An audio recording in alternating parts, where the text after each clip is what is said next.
Hello दोस्तों, नमस्कार। मैं हूं अभिषेक और एक बार फिर से स्वागत करता हूं आप सभी का अपने इस चैनल पे। तो हम सब पढ़ रहे थे जो कि हमारा सब्जेक्ट है स्टैटिक में जीके जीएस के बारे में हम सब पढ़ रहे थे, जो कि यह एकदम फिक्स टॉपिक है आपके कंपटीशन एग्जाम में पूछे जाने वाला। इसमें इसके पहले हम सब एक लेक्चर कर चुके हैं और उसी का आज दूसरा भाग करने वाले हैं, जिसमें हम अपने संविधान के बारे में या जो संविधान के लिए जो कार्य किए जा रहे थे संविधान को तैयार करने के लिए, उसमें कैसे कैसे क्रियाओं को आगे बढ़ाया जा रहा था उसके बारे में बात करने वाले हैं। तो ये हमारा उसी का दूसरा भाग है। तो इसमें आज हम जो शुरू करने वाले हैं वो हमारा टॉपिक क्या है, संविधान का प्रारूप और उसकी शुरुआत कहाँ से हुई। तो सबसे पहले जो आपकी बात आती है कि हमारी संविधान सभा जो थी ना, उसकी प्रमुख सलाहकार, हमारी जो संविधान सभा थी उसके प्रमुख सलाहकार जो कि हमारे थे सरदार वल्लभ भाई पटेल। संविधान सभा बनाने के जो सलाहकार थे वो कौन थे, हमारे सरदार वल्लभ भाई पटेल। फिर इसके बाद जो बात आती है कि इनके सलाह के अनुसार हमारी जो संविधान सभा की पहली बैठक हुई तो वह 9 दिसंबर 1946 को हुई थी। सलाह जब लोगों में समझौता हो गया, जो सलाह दिया किसने, सरदार वल्लभ भाई पटेल ने। इनकी सलाह के अनुसार हमारी संविधान सभा की पहली बैठक जो हुई थी वह हुई थी 9 दिसंबर 1946 को। तो संविधान सभा की जो पहली बैठक हुई थी वह 9 दिसंबर 1946 को हुई थी। संविधान सभा की जो पहली बैठक हुई वो हमारी कब हुई, 9 दिसंबर 1946 को, ठीक है ना। इसके बाद इसमें जो इस सभा बैठक जो हमारी बैठक हुई थी, इसके जो अस्थाई नहीं अस्थाई अध्यक्ष, मतलब जो हमारे सच्चिदानंद सिन्हा है ना, सच्चिदानंद सिन्हा, इनको अस्थाई अध्यक्ष उस समय बनाया गया।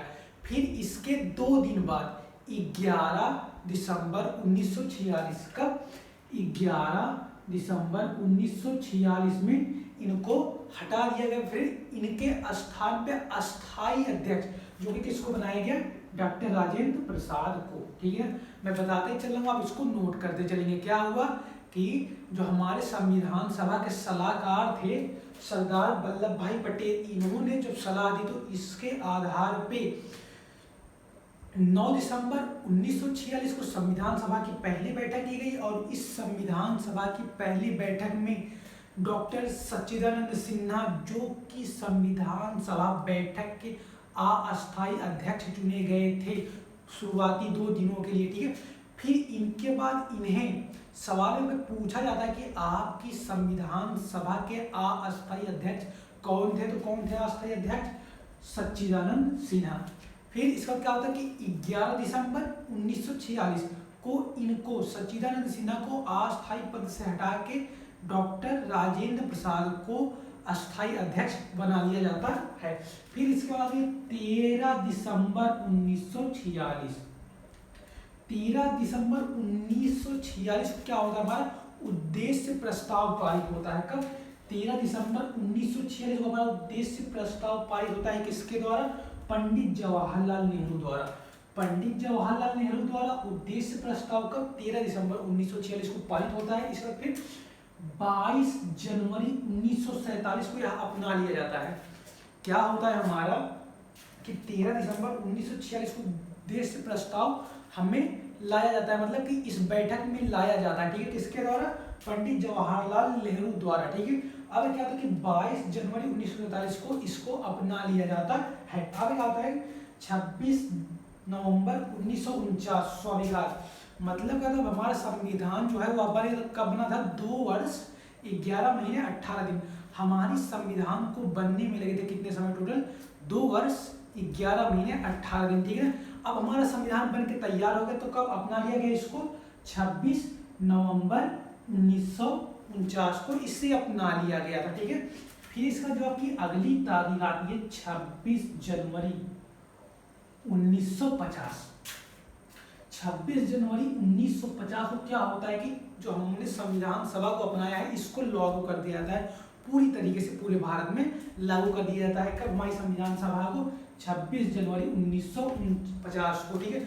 आप सारी डेट को याद रखेंगे, ये सवाल आपके एग्जाम में पूछे जाते हैं बार बार, ठीक है। और स्टैटिक एकदम फिक्स टॉपिक होता है जहाँ से आपके सवाल छपने ही छपने हैं, ठीक है। फिर इसके बाद जब आती है अगली बात कि जो हमारी राष्ट्रगान है, ठीक है ना, राष्ट्रगान उसको अपनाया कब गया, राष्ट्रगान को अपनाया कब गया था, तो 24 जनवरी 1950, 26 जनवरी के 2 दिन पहले ही, 26 जनवरी के 2 दिन पहले ही हमारा जो राष्ट्रगान है, जो कि राष्ट्रगान हमारा कौन सा है, जनगणमन अधिनायक जय हे, जनगणमन अधिनायक जय हे, इसको अपनाया गया राष्ट्रगान के रूप में, ठीक है ना। और इसको लिखा कितने था, रविन्द्रनाथ टैगोर ने। जनगणमन अधिनायक को लिखा किसने था, रविन्द्रनाथ टैगोर ने। और इसे अपनाया कब गया था, अपनाया कब गया था, 24 नवंबर 1950 को राष्ट्रगान को अपना लिया था। आपके तिरंगे में जो एक चक्र सा बना होता है ना, उसको कहते हैं अशोक चक्र। अशोक चक्र को आपको कब अपनाया गया था, जो कि था 26 जनवरी 1950, ठीक है। 26 जनवरी 1950 को क्या हमारा वो संविधान लागू हो गया, और उसी समय अशोक चक्र को अपना लिया गया था, किसके लिए, राष्ट्रध्वज के लिए, ठीक है। अब जो बात आती है कि इसके बाद जो बात आती है, देखिए संविधान सभा में आप सभी को पता हो संविधान सभा के मुख्य अतिथि थे, मतलब कि जो मुख्य अध्यक्ष थे वो कौन थे, हमारे डॉक्टर राजेंद्र प्रसाद, ये डॉक्टर भीमराव अम्बेडकर। तो डॉक्टर भीमराव अम्बेडकर की देख रेख में पूरी संविधान हमारी बनाई गई थी, किसकी, डॉक्टर भीमराव अम्बेडकर की देख रेख में हमारी पूरी संविधान बनाई गई थी। लेकिन डॉक्टर भीमराव अम्बेडकर के साथ कुछ और लोग भी थे जिन्होंने पूरा अपना समर्थन देके पूरी तरीके से शामिल हो गए हमारे संविधान को बनाने में मदद की थी। वो हमारे जो थे, सबसे पहले जो थे एन गोपालाचारी अयंकर। डॉक्टर भीमराव अंबेडकर के साथ कुछ और लोग भी थी जिनको मिला के या जिनके साथ हमारे संविधान को बनाया जा रहा था। तो वो जो उनके जो नाम है वो यहाँ पे लिखे गए हैं। पूछ लिया जाता है कि आपकी संविधान सभा में कितने सदस्य थे कार्य करने वाले, तो टोटल 7 लोग थे। भीमराव अम्बेडकर लोग के डॉक्टर भीमराव अम्बेडकर को लेके 7 लोग थे, और इनको यदि छोड़ दे तो कुछ 6 लोग अन्य थे, ठीक है। तो सबसे पहले उन 6 में जो सबसे पहले कुछ लोग थे वो एक थे क्या, एन गोपालाचारी अयंकर पहले ये थे। दूसरा थे आपके डॉक्टर के एन मुंशी, और जो तीसरे थे बी एम मित्रा, ठीक है ना। बी एम मित्रा जो आपकी बी एम मित्रा थे, ये कुछ देर बाद हट गए थे। फिर इनके स्थान पे जो आए थे हमारे पास वो थे एन नारायण राव, ठीक है ना। N Narayan Rao B M Mishra के स्थान पे आए थे। यह भी हमारे क्या थे, जो हमारी संविधान बन रही थी तो उसमें भाग लेने वाले एक सदस्य थे। फिर आपका जो चौथे सदस्य थे वो क्या है, अल्लादी कृष्णा स्वामी अय्यर। अल्लादी कृष्णा स्वामी अय्यर ये आपके चौथे सदस्य थे संविधान सभा को बनाने वाले। जो आपके 5वें सदस्य थे सैयद मोहम्मद सादुल्ला। सैयद मोहम्मद सादुल्ला ये हमारे 5वें सदस्य। और जो 6वें सदस्य थे डीपी खेतान, ये भी कुछ दिन बाद बदल दिए गए थे। फिर इनके स्थान पे जो आए थे कौन आए थे, टीटी कृष्ण माचारी। टीटी कृष्णमाचारी ये हमारे टोटल जो थे 6 अन्य लोग थे जो कि डॉक्टर भीमराव अंबेडकर के साथ संविधान को बनाने में सहयोगी थे। इसके बाद जो हमारी अगली बात आती है कि हमारे कुछ रिपोर्ट आए थे, ठीक है। रिपोर्ट सबसे पहले आपके थी नेहरू रिपोर्ट। नेहरू रिपोर्ट आपकी कब आई थी, 1928 में, ठीक है ना। तो हमारी नेहरू रिपोर्ट आई थी, वह कब आई थी आपकी 1928 में। ये आप ध्यान रखेंगे, एग्जाम में आपसे पूछा जाता है। इसका फिर क्रिप्स प्रस्ताव आया था 1946 में। क्रिप्स 1942 में आया था आपका क्या, क्रिप्स प्रस्ताव 1942 में। क्रिप्स प्रस्ताव 1942 में। कैबिनेट मिशन सबसे जरूरी जो है कैबिनेट मिशन है। तो कैबिनेट मिशन आपके आया था कब सरकार में, वो आई थी आपकी 1946 में, ठीक है।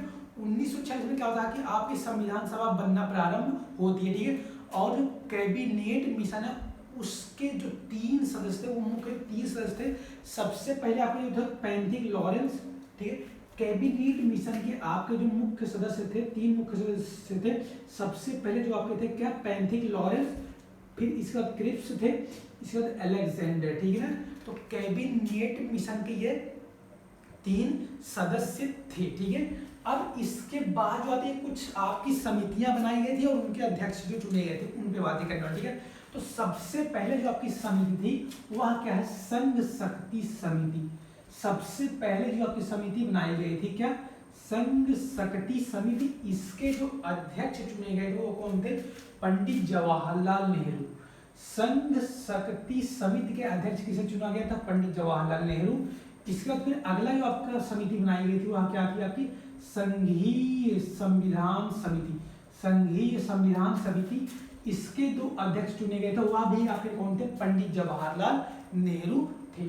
फिर आपके पास जो अगली समिति बनी थी वह कौन थी, प्रांतीय संविधान समिति। अगली समिति आपकी कौन थी, प्रांतीय संविधान समिति। इसके जो अध्यक्ष थे वह कौन थे, सरदार वल्लभ भाई पटेल। ठीक है, सरदार वल्लभ भाई पटेल मुख्य सलाहकार भी थे संविधान को बनाने में। ठीक है, अगली जो आपकी समिति बनाई गई थी वह कौन सी थी, समिति प्रारूप समिति, जिसके अध्यक्ष कौन थे, डॉक्टर भीमराव अंबेडकर। डॉक्टर भीमराव अंबेडकर यह कौन थे, प्रारूप समिति के अध्यक्ष थे। अगली जो आपकी समिति थी क्या, संचालन समिति। मतलब इस प्रक्रिया को संचालन करने के लिए जो आपकी संविधान बनने की प्रक्रिया थी उसके जो अध्यक्ष चुने गए थे कौन से थे, कौन थे, डॉक्टर राजेंद्र प्रसाद। ठीक है, तो यहाँ पे ये हमारी इतनी बातें आपकी हो जाती है पूरी। फिर आपके पास जो अगला आता है कि संविधान निर्माण काल में कुल कितने अधिवेशन हुए थे। संविधान निर्माण काल में कुल टोटल आपके 12 अधिवेशन हुए थे। ठीक है, संविधान निर्माण काल में आपके कुल 12 अधिवेशन हुए थे। ठीक है, तो संविधान बनाने के जो चरण थे कुल यही सारे इतने चरण थे। इसमें से जो आपका सबसे इंपॉर्टेंट पूछा जाने वाला टॉपिक क्या है, सबसे पहले जो आपका पूछा जाता है वो पूछा जाता है आपका संविधान सभा की पहली बैठक। संविधान सभा की बैठक कब हुई थी आपकी, 9 दिसंबर 1946 को। संविधान सभा की जो बैठक हुई थी कब हुई थी, 9 दिसंबर 1946 को, जिसके अस्थायी अध्यक्ष, ये भी बहुत बार पूछा गया आपके एग्जाम में, संविधान सभा के अस्थायी अध्यक्ष कौन थे, डॉक्टर सच्चिदानंद सिन्हा। ये आपके अस्थायी अध्यक्ष थे संविधान सभा की बैठक के। इनको 2 दिन बाद हटा दिया गया था। 11 दिसंबर 1946 को हमारे संविधान के अस्थायी अध्यक्ष चुन लिया गया था, जो कि थे कौन से, डॉक्टर राजेंद्र प्रसाद। ठीक है, तो ये आपके कुछ फिक्स टॉपिक यहाँ से जो सवाल पूछे जाने वाले हैं जो कि बनते ही बनते हैं, तो मैं चाहता हूँ कि आप इसको पढ़ें और ध्यान से पढ़ लें। ठीक है, अब क्या था कि हमारे इस लेक्चर में यहीं तक था और हम इसी तरीके से छोटे छोटे लेक्चर लाते रहेंगे और कुछ इंपॉर्टेंट बातों को सीखते रहेंगे। ठीक है, तो अब क्या करना है, इस लेक्चर जो आपको समझ में आया है, ठीक है ना, ये जो लेक्चर है, यदि ये लेक्चर आपको समझ में आया तो यह लेक्चर और लोगों तक पहुँचाएं जिनको इनकी आवश्यकता, जो कि अपना स्टैटिक अच्छा करना चाहते हैं। ठीक है, तो आज के लिए सिर्फ इतना। यदि आपको यह वीडियो अच्छी लगी और पसंद है तो आप इस वीडियो को लाइक करें और लोगों तक पहुंचाएं। ठीक है, और इसी तरीके के शॉर्ट्स वीडियो, मतलब कि जो हमारे छोटे छोटे वीडियो वाले हैं स्टैटिक वाले, इनको पाने के लिए आप इस चैनल को सब्सक्राइब कर ले। ठीक है, तो आज के लिए सिर्फ इतना ही। धन्यवाद।